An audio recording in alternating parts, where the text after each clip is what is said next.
जय हिंद प्यारे साथियों। तो कैसे हैं आप सभी। आशा करते हैं कि आप सभी स्वस्थ होंगे और अपने अपने स्टडी में व्यस्त होंगे। प्यारे साथियों, आज के इस वीडियो में हम यूपी होमगार्ड भर्ती 2025-26 के लिए जीके का प्रैक्टिस सेट नंबर 7 लेकर उपस्थित हुए हैं।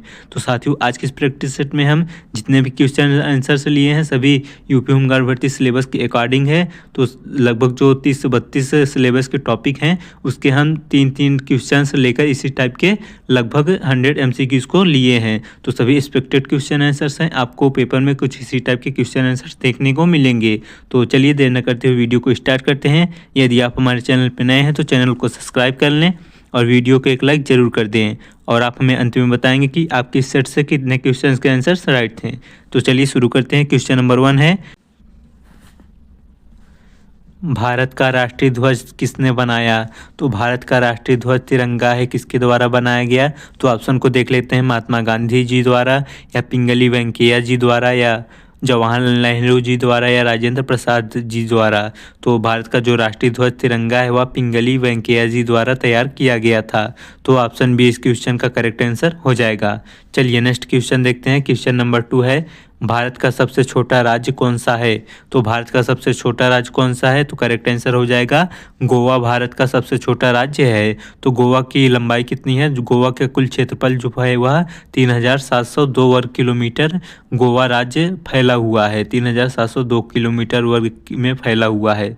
चलिए नेक्स्ट क्वेश्चन देखते हैं। क्वेश्चन नंबर 3 है, अरावली पर्वतमाला में पाई जाने वाली प्रमुख वनस्पति कौन सी है।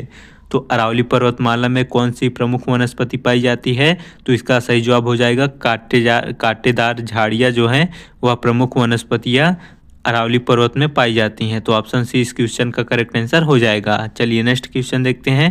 क्वेश्चन नंबर 4 है, विद्युत धारा की SI इकाई क्या है। तो विद्युत धारा की SI इकाई पूछा गया है। तो ऑप्शन देखते हैं, वोल्ट होता है, या ओम होता है, या एम्पियर, या वाट। तो विद्युत धारा का SI इकाई एम्पियर होता है। तो ऑप्शन सी इस क्वेश्चन का करेक्ट आंसर हो जाएगा। चलिए नेक्स्ट क्वेश्चन देखते हैं। क्वेश्चन नंबर 5 है, क्षार का स्वाद कैसा होता है। तो क्षार का स्वाद जो होता है वह कड़वा होता है और अम्ल का स्वाद खट्टा होता है। तो ऑप्शन सी इस क्वेश्चन का क्षार का स्वाद कड़वा राइट आंसर हो जाएगा। चलिए नेक्स्ट क्वेश्चन देखते हैं। क्वेश्चन नंबर 6 है, रक्त का लाल रंग किसके कारण होता है। तो रक्त का लाल रंग जो होता है वह हमारे रक्त में हीमोग्लोबिन नामक वर्णक पाया जाता है, जिससे कि मानव के रक्त का रंग लाल होता है। तो ऑप्शन सी इस क्वेश्चन का करेक्ट आंसर हो जाएगा। नेक्स्ट क्वेश्चन है, क्वेश्चन नंबर 7 है, वेदों की भाषा क्या है। तो हमारे जो वेद हैं वह किस भाषा में लिखे गए हैं। तो वेदों की भाषा जो है वह संस्कृत भाषा में लिखी गई है। ऑप्शन सी संस्कृत इस क्वेश्चन का करेक्ट आंसर हो जाएगा। चलिए नेक्स्ट क्वेश्चन देखते हैं। क्वेश्चन नंबर 8 है, सभा और समिति का उल्लेख किस काल में मिलता है। तो सभा और समिति का उल्लेख जो है वह ऋग्वैदिक काल में मिलता है। तो ऑप्शन सी इस क्वेश्चन का करेक्ट आंसर हो जाएगा। नेक्स्ट क्वेश्चन है, क्वेश्चन नंबर 9 है, गाय को अघन्या किस वेद में कहा गया है। तो गाय को अघन्या किस वेद में कहा गया है। तो ऋग्वेद में गाय को अघन्या कहा गया है। तो अघन्या का अर्थ क्या होता है, जिसे मारा ना जाए, यानी कि जो पवित्र हो उसे अघन्या कहा जाता है। या किस में कहा गया है, ऋग्वेद में गाय को अघन्या कहा गया है। ऑप्शन सी इस क्वेश्चन का करेक्ट आंसर हो जाएगा। चलिए नेक्स्ट क्वेश्चन देखते हैं। क्वेश्चन नंबर 10 है, पंचवर्षीय योजना की अवधि कितनी होती है। तो इजी क्वेश्चन है, इसमें ही लिखा गया है पंचवर्षीय, यानी पंचवर्षीय योजना की अवधि कितनी हो जाएगी, 5 वर्ष। तो पंचवर्षीय योजना में 5 वर्ष का समय रहता है। ऑप्शन सी इस क्वेश्चन का करेक्ट आंसर हो जाएगा। नेक्स्ट क्वेश्चन है, क्वेश्चन नंबर 11 है, हरित क्रांति का संबंध किससे है। तो हरित क्रांति का संबंध किससे था। तो करेक्ट आंसर हो जाएगा, कृषि उत्पादन से हरित क्रांति का संबंध होता है। ऑप्शन सी इस क्वेश्चन का करेक्ट आंसर हो जाएगा। नेक्स्ट क्वेश्चन है, क्वेश्चन नंबर 12 है, श्वेत क्रांति का संबंध किससे है। तो श्वेत क्रांति का संबंध दुग्ध उत्पादन से है। ऑप्शन ए इस क्वेश्चन का दुग्ध उत्पादन करेक्ट आंसर हो जाएगा। चलिए नेक्स्ट क्वेश्चन देखते हैं। क्वेश्चन नंबर 13 है, काली मिट्टी किस फसल के लिए उपयुक्त होती है। तो काली मिट्टी किस फसल के लिए उपयुक्त है। तो यह कपास फसल के लिए काली मिट्टी बहुत उपयोगी होती है। तो ऑप्शन सी इस क्वेश्चन का करेक्ट आंसर हो जाएगा। चलिए नेक्स्ट क्वेश्चन देखते हैं। क्वेश्चन नंबर 14 है, जलोढ़ मिट्टी मुख्यतः पाई जाती हैं। तो जलोढ़ मिट्टी कहाँ पाई जाती हैं। तो करेक्ट आंसर हो जाएगा, जलोढ़ मिट्टी जो है वह उत्तरी भारत के उत्तरी मैदान में पाई जाती हैं। ऑप्शन सी इस क्वेश्चन का करेक्ट आंसर हो जाएगा। और भारत के उत्तरी मैदान में कौन कौन से राज्य आ सकते हैं, मुख्य रूप से पंजाब, हरियाणा, उत्तर प्रदेश, बिहार और पश्चिम बंगाल, दिल्ली आदि सभी राज्य उत्तरी भारत के मैदान में आते हैं। चलिए नेक्स्ट क्वेश्चन देखते हैं। क्वेश्चन नंबर 15 है, लाल मिट्टी में किसकी कमी होती है? तो जो लाल मिट्टी होती है उसमें किस तत्व की कमी होती है? तो इस क्वेश्चन का आंसर हो जाएगा नाइट्रोजन तत्व की कमी लाल मिट्टी में होती है। ऑप्शन ए करेक्ट आंसर हो जाएगा। चलिए नेक्स्ट क्वेश्चन देखते हैं। क्वेश्चन नंबर 16 है, विदेशी व्यापार के कितने प्रकार होते हैं? तो विदेशी व्यापार के पूरे 3 प्रकार होते हैं। ऑप्शन बी करेक्ट आंसर हो जाएगा। और कौन कौन से होते हैं? आयात व्यापार और निर्यात व्यापार और पुनर्निर्यात व्यापार। चलिए नेक्स्ट क्वेश्चन देखते हैं। क्वेश्चन नंबर 17 है, वस्तुओं को देश से बाहर भेजना क्या कहलाता है? तो वस्तुओं को जब देश से बाहर भेजा जाता है तो वह निर्यात कहलाता है। तो ऑप्शन बी इस क्वेश्चन का करेक्ट आंसर हो जाएगा। अगला क्वेश्चन है, क्वेश्चन नंबर 18 है, वस्तुओं को विदेश से मंगाना क्या कहलाता है? तो जब हम किसी वस्तुओं को बाहर विदेश से मंगाते हैं अपने देश में तो यह आयात कहलाता है। तो ऑप्शन बी इस क्वेश्चन का करेक्ट आंसर हो जाएगा। और पुनः निर्यात कब कहलाता है? कि हम किसी बाहर के देश से किसी भी वस्तु को खरीदते हैं और दूसरे ही देश को स्थानांतरित कर देते हैं या बेच देते हैं, तो पुनर्निर्यात यह प्रक्रिया कहलाती है। चलिए नेक्स्ट क्वेश्चन देखते हैं। क्वेश्चन नंबर 19 है, प्रति हजार जनसंख्या पर मौतों की संख्या क्या कहलाती है? तो प्रति हजार जनसंख्या पर मृत्यु या मौतों की संख्या मृत्यु दर कहलाती है। तो ऑप्शन बी इस क्वेश्चन का करेक्ट आंसर हो जाएगा। एक तरह से यह मृत्यु दर की परिभाषा हो जाएगी। चलिए नेक्स्ट क्वेश्चन देखते हैं। क्वेश्चन नंबर 20 है, जन्म दर और मृत्यु दर के अंतर को क्या कहते हैं? तो जन्म दर और मृत्यु दर के अंतर को प्राकृतिक वृद्धि कहा जाता है। तो ऑप्शन बी इस क्वेश्चन का करेक्ट आंसर हो जाएगा। नेक्स्ट क्वेश्चन है, क्वेश्चन नंबर 21 है, भारत में जनसंख्या वृद्धि का प्रमुख कारण क्या है? तो भारत में जनसंख्या वृद्धि का प्रमुख कारण क्या है? ऑप्शन को देखते हैं। उच्च मृत्यु दर है, ये तो नहीं होगा। और निम्न जन्म दर है, ये भी नहीं होगा जनसंख्या वृद्धि का कारण। तो करेक्ट आंसर हो जाएगा उच्च जन्म दर के कारण जनसंख्या वृद्धि हो रही है भारत में। ऑप्शन सी करेक्ट आंसर हो जाएगा। नेक्स्ट क्वेश्चन है, क्वेश्चन नंबर 22 है, जल प्रदूषण का मुख्य कारण कौन सा है? ऑप्शन देखते हैं। वर्षा जल होता है या औद्योगिक अपशिष्ट होते हैं या हिमनद या झील? तो जल प्रदूषण का मुख्य कारण औद्योगिक से निकलने वाले अपशिष्ट पदार्थ होते हैं। तो ऑप्शन बी इस क्वेश्चन का करेक्ट आंसर हो जाएगा। चलिए नेक्स्ट क्वेश्चन देखते हैं। क्वेश्चन नंबर 23 है, क्या कह रहा है क्वेश्चन? ध्वनि प्रदूषण का प्रमुख स्रोत क्या है? तो ध्वनि प्रदूषण का प्रमुख स्रोत क्या होता है? तो वाहन जो होते हैं ध्वनि प्रदूषण के प्रमुख स्रोत होते हैं। ऑप्शन बी इस क्वेश्चन का करेक्ट आंसर हो जाएगा। नेक्स्ट क्वेश्चन है, क्वेश्चन नंबर 24 है, मृदा प्रदूषण का कारण क्या है? तो मृदा प्रदूषण का कारक क्या होते हैं? करेक्ट आंसर हो जाएगा रासायनिक उर्वरक जो होते हैं वह मृदा प्रदूषण के कारक होते हैं। और प्लास्टिक की थैलियाँ भी जो होती हैं वह मृदा प्रदूषण का कारक भी मानी जाती हैं। तो ऑप्शन बी रासायनिक उर्वरक करेक्ट आंसर हो जाएगा। चलिए नेक्स्ट क्वेश्चन देखते हैं। क्वेश्चन नंबर 25 है, गंगा नदी का उद्गम स्थल क्या है? या फिर कहाँ से उद्गम होती है गंगा नदी? तो गंगा नदी का उद्गम स्थल जो है वह उत्तराखंड के गंगोत्री ग्लेशियर से गंगा नदी का उद्गम होता है और समापन कहाँ होता है? बंगाल की खाड़ी में। तो ऑप्शन ए इस क्वेश्चन का करेक्ट आंसर हो जाएगा। चलिए नेक्स्ट क्वेश्चन देखते हैं। क्वेश्चन नंबर 26 है, ब्रह्मपुत्र नदी का उद्गम कहाँ होता है? तो ब्रह्मपुत्र नदी का उद्गम मानसरोवर झील से होता है। तो ऑप्शन ए इस क्वेश्चन का करेक्ट आंसर हो जाएगा। नेक्स्ट क्वेश्चन है, क्वेश्चन नंबर 27 है, नर्मदा नदी किस दिशा में बहती है? तो नर्मदा नदी जो है वह पश्चिम की दिशा की ओर बहती है। तो ऑप्शन बी करेक्ट आंसर हो जाएगा। चलिए नेक्स्ट क्वेश्चन देखते हैं। क्वेश्चन नंबर 28 है, उत्तर प्रदेश में गंगा नदी का उद्गम प्रवेश स्थल कौन सा है? तो इसमें पूछा गया उत्तर प्रदेश राज्य में गंगा नदी कौन से स्थान से प्रवेश करती हैं? तो करेक्ट आंसर हो जाएगा बिजनौर जिले से गंगा नदी उत्तर प्रदेश में प्रवेश करती है। तो ऑप्शन सी इस क्वेश्चन का करेक्ट आंसर हो जाएगा।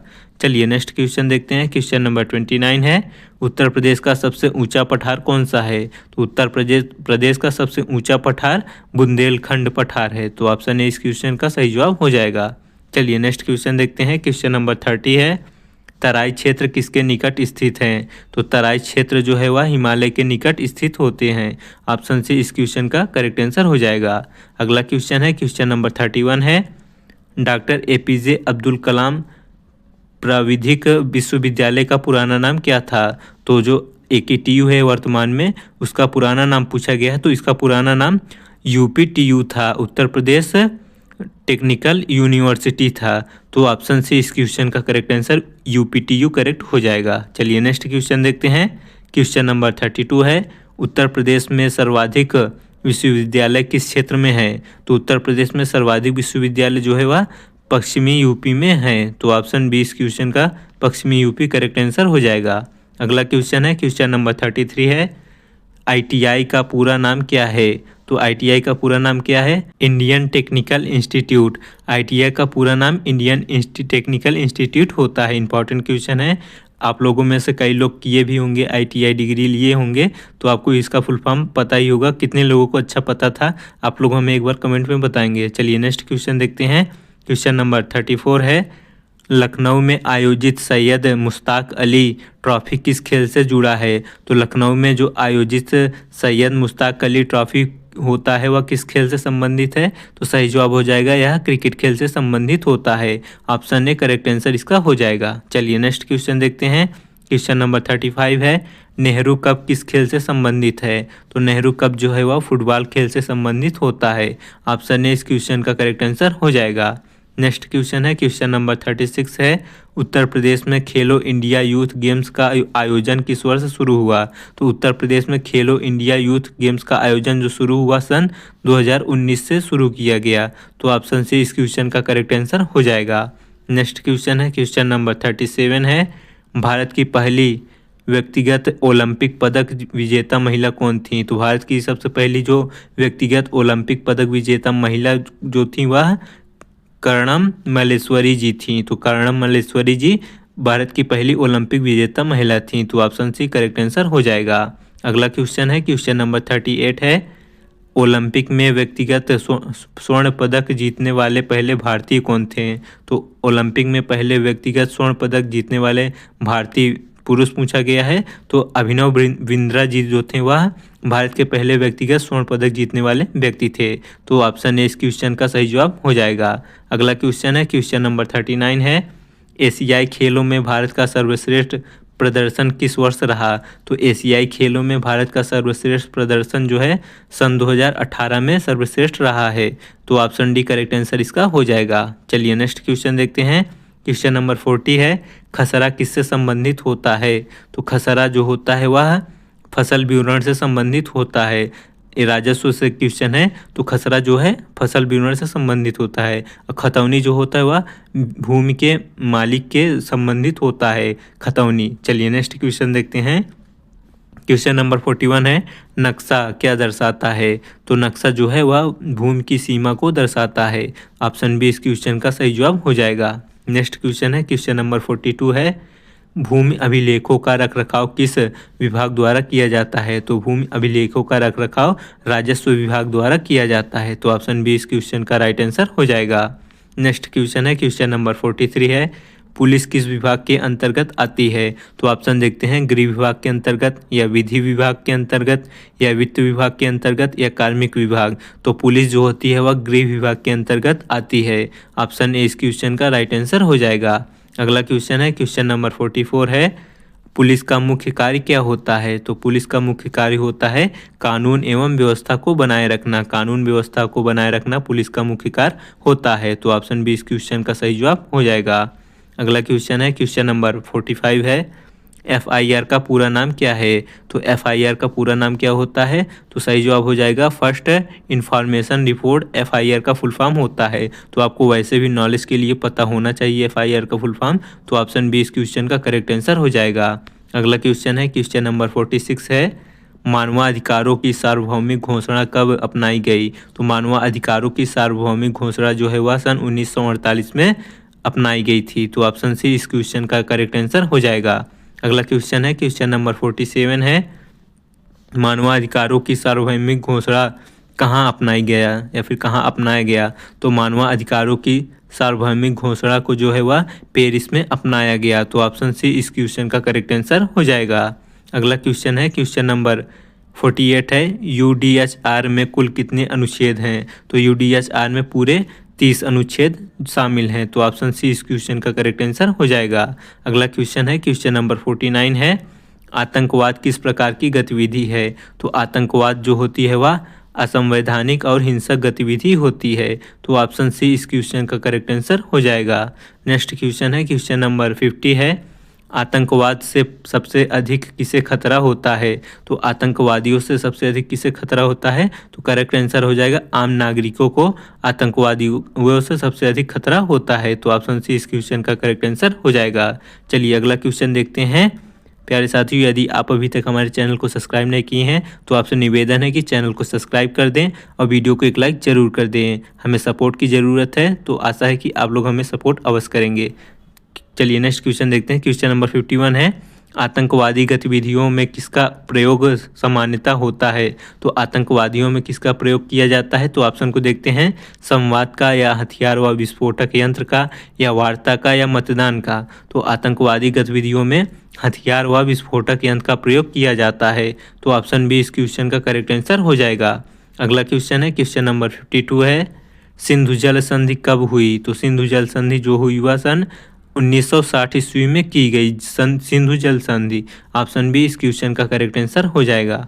अगला क्वेश्चन है, क्वेश्चन नंबर 53 है, भारत पाक युद्ध कितनी बार हुआ? तो भारत पाक युद्ध जो अभी तक हुआ है वह 4 बार हुआ है। तो ऑप्शन सी इस क्वेश्चन का करेक्ट आंसर हो जाएगा। अगला क्वेश्चन है, क्वेश्चन नंबर 54 है, शिमला समझौता कब हुआ? तो शिमला समझौता कब हुआ था? तो राइट आंसर हो जाएगा 1972 ईस्वी को शिमला समझौता हुआ था। ऑप्शन सी करेक्ट आंसर हो जाएगा। अगला क्वेश्चन है, क्वेश्चन नंबर 55 है, स्वच्छ भारत मिशन का उद्देश्य क्या है? तो स्वच्छ भारत मिशन का उद्देश्य जो होता है वह स्वच्छता से संबंधित है। तो ऑप्शन बी इस क्वेश्चन का करेक्ट आंसर हो जाएगा। अगला क्वेश्चन है, क्वेश्चन नंबर 56 है, उज्ज्वला योजना किससे जुड़ी हुई है? तो उज्ज्वला योजना किससे जुड़ी है? तो ऑप्शन देखते हैं, शिक्षा से या स्वास्थ्य से या स्वच्छ ईंधन से या आवास से? तो उज्ज्वला योजना पीएम नरेंद्र मोदी जी द्वारा चलाया गया योजना है। तो यह स्वच्छ ईंधन जो कि एलपीजी या लिक्विड पेट्रोलियम गैस है, तो सभी घर घर में जो है एलपीजी गैस को देना जो है पीएम नरेंद्र मोदी का स्वच्छ ईंधन योगदान या उज्ज्वला योजना था। तो ऑप्शन सी करेक्ट आंसर हो जाएगा। अगला क्वेश्चन है, क्वेश्चन नंबर 57 है, आयुष्मान भारत योजना किस क्षेत्र से संबंधित है? तो आयुष्मान भारत योजना जो है वह स्वास्थ्य बीमा से संबंधित होता है। ऑप्शन बी इस क्वेश्चन का करेक्ट आंसर हो जाएगा। अगला क्वेश्चन है, क्वेश्चन नंबर 58 है, राष्ट्रीय महिला आयोग की स्थापना कब हुई? तो राष्ट्रीय महिला आयोग की स्थापना जो हुई सन 1992 ईस्वी में की गई। तो ऑप्शन सी इस क्वेश्चन का करेक्ट आंसर हो जाएगा। अगला क्वेश्चन है, क्वेश्चन नंबर 59 है, वित्त आयोग का गठन कितने वर्षों में होता है? तो वित्त आयोग का गठन पूरे 5 वर्षों में होता है। तो ऑप्शन सी इस क्वेश्चन का सही जवाब हो जाएगा। अगला क्वेश्चन है, क्वेश्चन नंबर 60 है, लोक संघ सेवा आयोग यूपीएससी किससे संबंधित है? तो यूपीएससी किससे संबंधित होता है? तो ऑप्शन को देखते हैं, न्याय से या प्रशासनिक नियुक्तियां से या वित्त से या विधि से? तो यूपीएससी संगठन जो होता है वह प्रशासनिक नियुक्तियों से संबंधित होता है। तो ऑप्शन बी इस क्वेश्चन का करेक्ट आंसर हो जाएगा। अगला क्वेश्चन है, क्वेश्चन नंबर 61 है, ज्ञानपीठ पुरस्कार की शुरुआत कब हुई? ज्ञानपीठ पुरस्कार की शुरुआत सन 1965 ईस्वी से की गई। तो ऑप्शन सी इस क्वेश्चन का सही जवाब हो जाएगा। अगला क्वेश्चन है, क्वेश्चन नंबर 62 है, साहित्य अकादमिक पुरस्कार किस भाषा में दिया जाता है? तो साहित्य अकादमिक पुरस्कार जो होता है वह संविधान में मान्य भाषाएं सभी भाषाओं में दिया जाता है। हमारे संविधान में कितनी भाषाएं मान्य हैं? तो हमारे संविधान में जो 24 या 22 भाषाएं मान्य हैं, तो उन सभी 24 भाषाओं के लिए साहित्य अकादमिक पुरस्कार दिया जाता है। तो ऑप्शन सी इस क्वेश्चन का करेक्ट आंसर हो जाएगा। अगला क्वेश्चन है, क्वेश्चन नंबर 63 है, साहित्य अकादमी की स्थापना कब हुई? तो साहित्य अकादमी की स्थापना सन 1954 ईस्वी में हुई। तो ऑप्शन बी इस क्वेश्चन का राइट आंसर हो जाएगा। अगला क्वेश्चन है, क्वेश्चन नंबर 64 है, जापान की राजधानी क्या है? तो जापान की राजधानी क्या है? ओसाका होती है या क्योटो है या टोक्यो है या हिरोशिमा है? तो जापान की राजधानी टोक्यो है। ऑप्शन सी इस क्वेश्चन का करेक्ट आंसर हो जाएगा। अगला क्वेश्चन है, क्वेश्चन नंबर 65 है, जापान की मुद्रा क्या है? तो जापान की मुद्रा येन है। तो ऑप्शन बी इस क्वेश्चन का करेक्ट आंसर हो जाएगा। अगला क्वेश्चन है, क्वेश्चन नंबर 66 है, बांग्लादेश की राजधानी क्या है? तो बांग्लादेश की राजधानी ढाका है। तो ऑप्शन ए इस क्वेश्चन का करेक्ट आंसर हो जाएगा। अगला क्वेश्चन है, क्वेश्चन नंबर 67 है, राष्ट्रीय विज्ञान दिवस कब मनाया जाता है? इंपॉर्टेंट क्वेश्चन है। तो राष्ट्रीय विज्ञान दिवस 28 फरवरी को मनाया जाता है। ऑप्शन ए इस क्वेश्चन का करेक्ट आंसर हो जाएगा। अगला क्वेश्चन है, क्वेश्चन नंबर 66 है, 68 है।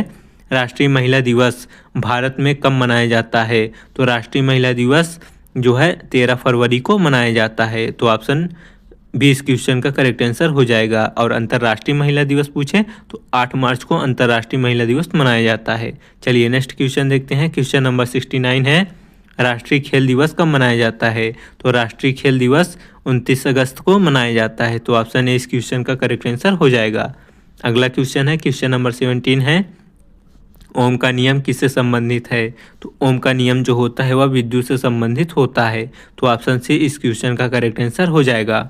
अगला क्वेश्चन है, क्वेश्चन नंबर 71 है, एक्सरे की खोज किसने की? तो एक्सरे की खोज जो है वह रांटजान द्वारा की गई एक्सरे की खोज। तो ऑप्शन बी इस क्वेश्चन का करेक्ट आंसर हो जाएगा। अगला क्वेश्चन है, क्वेश्चन नंबर 72 है, इलेक्ट्रॉन की खोज किसने की? तो इलेक्ट्रॉन की खोज किसके द्वारा की गई? तो ऑप्शन देखते हैं, रदरफोर्ड ने या फिर बोहर ने या थॉमसन ने या जेम्स चैडविक ने। तो इलेक्ट्रॉन की खोज करने वाले वैज्ञानिक जो थे वह थॉमसन थे। तो थॉमसन ने इलेक्ट्रॉन की खोज की थी। तो ऑप्शन सी इस क्वेश्चन का करेक्ट आंसर हो जाएगा। अगला क्वेश्चन है, क्वेश्चन नंबर 73 है, कामायनी के रचयिता कौन है? तो कामायनी के रचयिता कौन है? तो इसका करेक्ट आंसर हो जाएगा, जयशंकर प्रसाद जी कामायनी के रचयिता हैं। तो ऑप्शन सी इस क्वेश्चन का करेक्ट आंसर हो जाएगा। अगला क्वेश्चन है, क्वेश्चन नंबर 74 है, मधुशाला किसकी रचना है? तो मधुशाला जो है वह हरिवंश राय बच्चन जी की रचना है। तो ऑप्शन सी इस क्वेश्चन का करेक्ट आंसर हो जाएगा। अगला क्वेश्चन है, क्वेश्चन नंबर 75 है, गुनाहों का देवता के लेखक कौन है? तो गुनाहों के देवता के लेखक जो है वह धर्मवीर भारती जी हैं। इंपॉर्टेंट क्वेश्चन है, बार बार परीक्षाओं में पूछा गया है, गुनाहों के देवता के लेखक तो कौन है? धर्मवीर भारती जी। तो ऑप्शन बी इस क्वेश्चन का करेक्ट आंसर हो जाएगा। अगला क्वेश्चन है, क्वेश्चन नंबर 76 है, यूट्यूब किस प्रकार का प्लेटफॉर्म है? तो यूट्यूब जो है वह एक प्रकार का वीडियो शेयरिंग प्लेटफॉर्म है। ऑप्शन बी इस क्वेश्चन का करेक्ट आंसर हो जाएगा। अगला क्वेश्चन है, क्वेश्चन नंबर 77 है, इंस्टाग्राम मुख्य रूप से किस पर आधारित है? तो किस पर आधारित है इंस्टाग्राम? लेख पर या फोटो और वीडियो शेयरिंग पर या ऑडियो पर या समाचार पर? तो इंस्टाग्राम जो मुख्य रूप से आधारित है वह फोटो और वीडियो साझा करने के लिए इंस्टाग्राम का उपयोग किया जाता है। तो ऑप्शन बी इस क्वेश्चन का करेक्ट आंसर हो जाएगा। अगला क्वेश्चन है, क्वेश्चन नंबर 78 है, सोशल मीडिया पर सूचना तेजी से फैलने की प्रक्रिया को क्या कहते हैं? तो यदि सोशल मीडिया पर कोई सूचना अधिक तेजी से फैल रही है तो इस प्रक्रिया को वायरल कहा जाता है। कहते हैं ना कि वीडियो वायरल हो रहा है या फिर न्यूज़ वायरल हो रही है तो यह प्रक्रिया वायरल कहलाती है। तो ऑप्शन बी इस क्वेश्चन का करेक्ट आंसर हो जाएगा। अगला क्वेश्चन है, क्वेश्चन नंबर 79 है, वृद्धा पेंशन योजना का लाभ किसे मिलता है? तो वृद्धा पेंशन योजना का लाभ किन व्यक्तियों को या किन महिलाओं को मिलता है? तो सही जवाब हो जाएगा 60 वर्ष से ऊपर के जो व्यक्ति या महिलाएं होती हैं उन्हें जो है वृद्धा पेंशन योजना का लाभ प्राप्त होता है। ऑप्शन सी करेक्ट आंसर हो जाएगा। अगला क्वेश्चन है, क्वेश्चन नंबर 80 है, दिव्यांगजन सशक्तिकरण योजना का उद्देश्य है। तो दिव्यांगजन सशक्तिकरण योजना का उद्देश्य क्या है? तो रोजगार देना और शिक्षा देना और पेंशन व सहायता देना। तो दिव्यांगजन सशक्तिकरण के अंतर्गत ये तीनों कार्य आते हैं, रोजगार देना, शिक्षा देना और पेंशन व सहायता देना। उपर्युक्त सभी ऑप्शन डी करेक्ट आंसर इसका हो जाएगा। अगला क्वेश्चन है, क्वेश्चन नंबर 81 है, मुख्यमंत्री अभ्युदय योजना किससे संबंधित है? तो मुख्यमंत्री अभ्युदय योजना जो होती है वह प्रतियोगी परीक्षाओं की तैयारी करने वाले विद्यार्थियों को आर्थिक रूप से सहायता प्रदान करना या निःशुल्क शिक्षा देना अभ्युदय योजना का मुख्य कार्य होता है। तो ऑप्शन बी इस क्वेश्चन का करेक्ट आंसर हो जाएगा। अगला क्वेश्चन है, क्वेश्चन नंबर 82 है, 73वें संविधान संशोधन में महिलाओं के लिए क्या प्रावधान है? तो संविधान के 73वें संशोधन में महिलाओं के लिए लगभग 33% आरक्षण जो है 33% आरक्षण का प्रावधान किया गया है 73वें संविधान संशोधन के अंतर्गत। तो ऑप्शन बी करेक्ट आंसर इसका हो जाएगा। अगला क्वेश्चन है, क्वेश्चन नंबर 83 है, भारत में महिलाओं को मतदान का अधिकार कब मिला? तो भारत में महिलाओं को मतदान का अधिकार 1950 ईस्वी से प्राप्त हुआ। तो ऑप्शन बी इस क्वेश्चन का करेक्ट आंसर हो जाएगा। अगला क्वेश्चन है, क्वेश्चन नंबर 84 है, महिला सशक्तिकरण का सबसे प्रभावी साधन क्या है? तो महिला सशक्तिकरण का सबसे प्रभावी साधन जो होता है वह शिक्षा है। तो महिला सशक्तिकरण में शिक्षा महत्वपूर्ण योगदान है। तो ऑप्शन ए इस क्वेश्चन का करेक्ट आंसर हो जाएगा। अगला क्वेश्चन है, क्वेश्चन नंबर 85 है, आत्मनिर्भर भारत के 5 स्तंभों में शामिल नहीं है। तो आत्मनिर्भर के पूरे 5 स्तंभ है, इसमें पूछा गया कि कौन सा स्तंभ शामिल नहीं है। तो ऑप्शन देखते हैं, अर्थव्यवस्था या आधारभूत संरचना या मांग। तो ये तीनों जो हैं आत्मनिर्भर भारत के स्तंभ में शामिल है, लेकिन जो जनसंख्या है यह जो है आत्मनिर्भर भारत के स्तंभ में शामिल नहीं है। तो ऑप्शन सी इस क्वेश्चन का करेक्ट आंसर जनसंख्या हो जाएगा। अगला क्वेश्चन है, क्वेश्चन नंबर 86 है, मेक इन इंडिया अभियान का उद्देश्य क्या है। तो मेक इन इंडिया अभियान का जो मुख्य उद्देश्य है वह भारत को विनिर्माण केंद्र बनाना है। ऑप्शन बी करेक्ट आंसर इसका हो जाएगा। अगला क्वेश्चन है, क्वेश्चन नंबर 87 है, मेक इन इंडिया की शुरुआत कब हुई। तो मेक इन इंडिया की शुरुआत सन 2014 से हुई। तो ऑप्शन बी इस क्वेश्चन का करेक्ट आंसर हो जाएगा। अगला क्वेश्चन है, क्वेश्चन नंबर 88 है, भारत में चक्रवात अधिकतर किस तट पर आते हैं। तो भारत में चक्रवात जो तूफान आते हैं वह पूर्वी तटों पर अधिकतर आते रहते हैं। तो ऑप्शन बी इस क्वेश्चन का करेक्ट आंसर हो जाएगा। अगला क्वेश्चन है, क्वेश्चन नंबर 89 है, बाढ़ का प्रमुख कारण क्या है। तो बाढ़ का प्रमुख कारण क्या होता है। तो करेक्ट आंसर हो जाएगा अत्यधिक वर्षा। जो अत्यधिक वर्षा होती है वह बाढ़ का प्रमुख कारण बन जाती है। तो option B correct answer question का हो जाएगा। अगला क्वेश्चन है, क्वेश्चन नंबर 90 है, सूखा किस स्थिति में होता है। तो सूखा जो आता है वह कम वर्षा के कारण सूखा पड़ जाता है। तो ऑप्शन सी करेक्ट आंसर इसका हो जाएगा। अगला क्वेश्चन है, क्वेश्चन नंबर 91 है, इंपॉर्टेंट क्वेश्चन है, G20 का पहला शिखर सम्मेलन कब हुआ। तो G20 का पहला शिखर सम्मेलन 2008 में हुआ। तो ऑप्शन बी इस क्वेश्चन का करेक्ट आंसर हो जाएगा। अगला क्वेश्चन है, क्वेश्चन नंबर 92 है, G20 सम्मेलन 2023 की मेजबानी किस देश ने की। तो G20 शिखर सम्मेलन 2023 की मेजबानी जो है वह भारत देश ने की थी। तो ऑप्शन सी इस क्वेश्चन का करेक्ट आंसर हो जाएगा। चलिए नेक्स्ट क्वेश्चन देखते हैं, क्वेश्चन नंबर 93 है, G20 का अस्थायी सचिवालय कहाँ है। तो G20 का अस्थायी सचिवालय होता ही नहीं है, स्थायी सचिवालय है ही नहीं, इसका कोई अस्थायी सचिवालय नहीं होता G20 का। तो ऑप्शन सी इस क्वेश्चन का करेक्ट आंसर हो जाएगा। चलिए अगला क्वेश्चन देखते हैं, क्वेश्चन नंबर 94 है, यूपी मुख्यमंत्री कृषक बीमा योजना किससे सुरक्षा देता है। तो यूपी मुख्यमंत्री कृषक बीमा योजना जो है वह दुर्घटना से सुरक्षा देता है। तो ऑप्शन बी इस क्वेश्चन का करेक्ट आंसर हो जाएगा।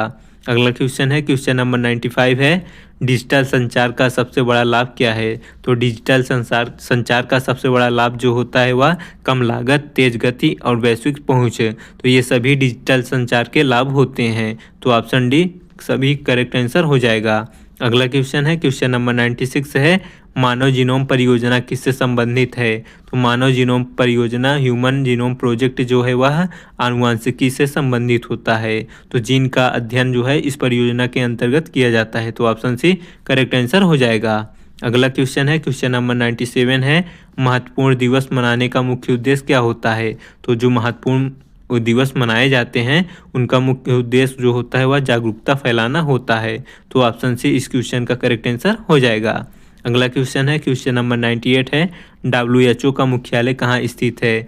वर्ल्ड हेल्थ ऑर्गेनाइजेशन का मुख्यालय पूछा गया है, तो यह जिनेवा में स्थित है। तो ऑप्शन सी इस क्वेश्चन का करेक्ट आंसर हो जाएगा। चलिए नेक्स्ट क्वेश्चन देखते हैं, क्वेश्चन नंबर 99 है, मैकमोहन रेखा किससे संबंधित है। तो मैकमोहन रेखा किस देशों से संबंधित है। तो करेक्ट आंसर हो जाएगा भारत और चीन की सीमा से मैकमोहन रेखा गुजरती है। तो ऑप्शन बी इस क्वेश्चन का करेक्ट आंसर हो जाएगा। चलिए नेक्स्ट एंड लास्ट क्वेश्चन देखते हैं, क्वेश्चन नंबर 100 है, उत्तर प्रदेश में कुल कितने ज़िले हैं। तो इजी क्वेश्चन है, ये क्वेश्चन का आंसर आप लोगों के लिए, आप लोग हमें कमेंट बॉक्स में बताएंगे कि उत्तर प्रदेश में पूरे कितने ज़िले हैं। तो साथियों ये थे हमारे टॉप 100 जीके के क्वेश्चन आंसर्स होमगार्ड के लिए। तो वीडियो पसंद आई हो तो चैनल को सब्सक्राइब और वीडियो को एक लाइक ज़रूर कर दें। मिलते हैं नेक्स्ट वीडियो में, तब तक के लिए धन्यवाद।